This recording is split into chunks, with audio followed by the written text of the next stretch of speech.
Hello and welcome back to Basics Homestead.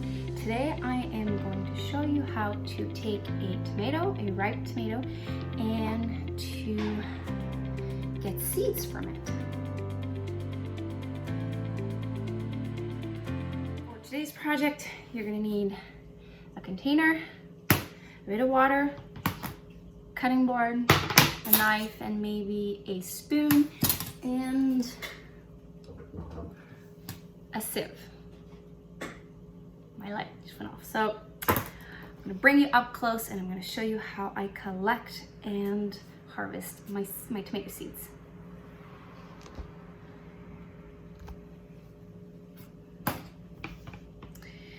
So my tomato is very ripe, too ripe to actually use in my salsa recipe. This is a Jersey Devil.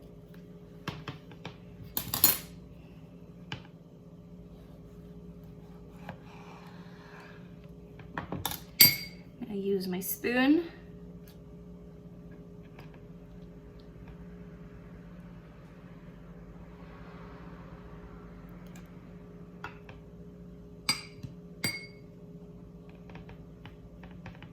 Paste tomatoes. This is a paste tomato, Jersey Devil.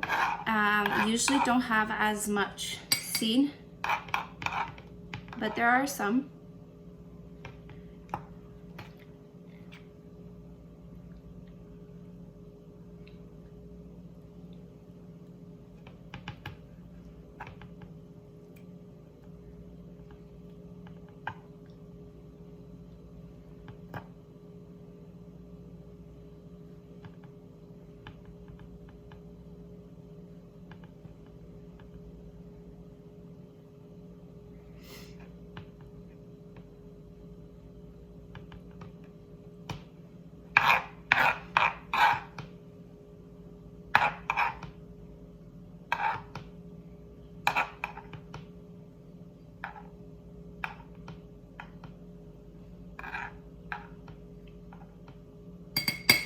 From here,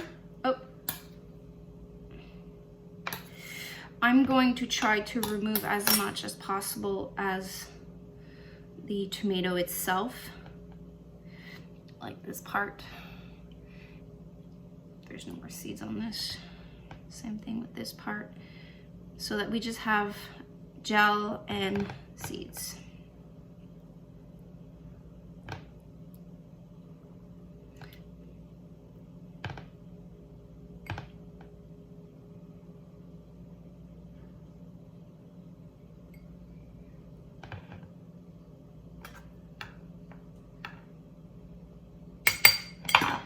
Add a little bit of water.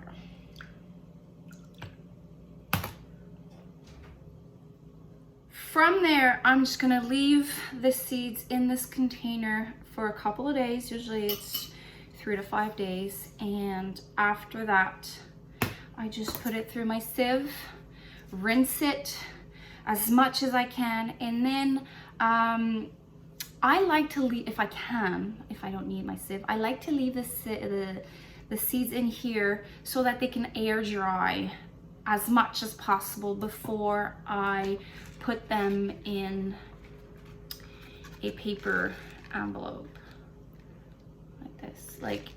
And here's a trick.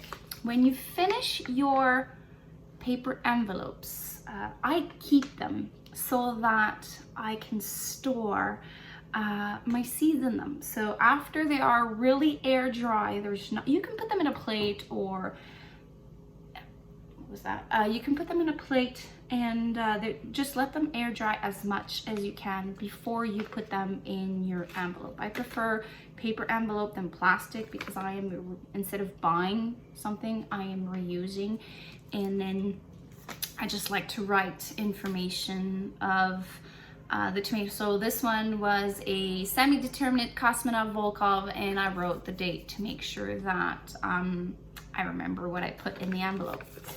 Don't do like me, start doing this and then thinking you're gonna remember and put it in my seed room, and then I don't know what it is. I actually have a case of that. I have a pretty good idea, but I'm not certain because I know I saved seeds a couple of varieties, so I'm crossing my fingers that it is a cherry tomato that I enjoyed. But don't do like me. Do what I say. After you save your seeds, put them in an envelope. Now, this is how you save seeds. I just want to give you a couple of pointers. This was on a plant. I did not take any precaution. I just took the tomato that was very, very ripe, and I just saved the seeds. Two things can happen. It can actually be true, a true seed of a Jersey Devil paste tomato.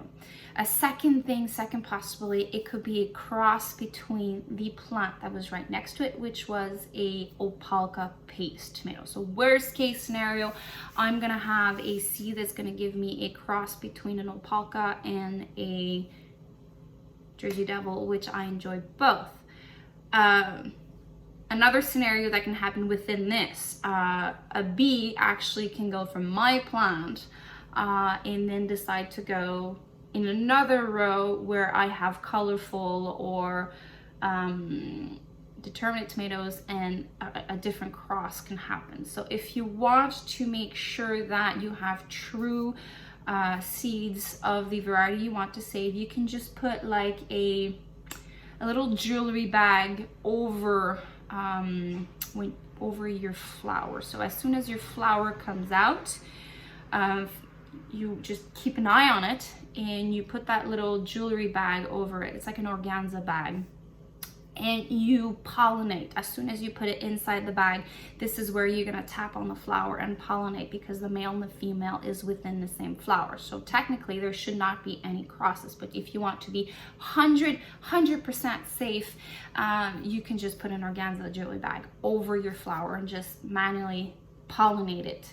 You just, let's just say this is your flower. I know it's big, but you're just gonna tap a couple of times on the flower until a fruit sets. From there, you're gonna remove, as soon as you see the fruit, you can remove your organza bag over your flower and just put like a rope or a clip or a colorful or a code for you to remember that this specific fruit is the one that you want to keep the seeds from. Otherwise than that, you're gonna get an interesting hybrid cross, which is not bad, because in the end you will be getting a tomato. It just, if you don't put that bag, you're either gonna have a fun experiment or you're gonna have the seeds of the fruit of the seeds that you have collected. So this is how you save tomato seeds, and a couple of tricks with it. So I thank you for passing by the homestead today, and I hope you have a wonderful day. Bye.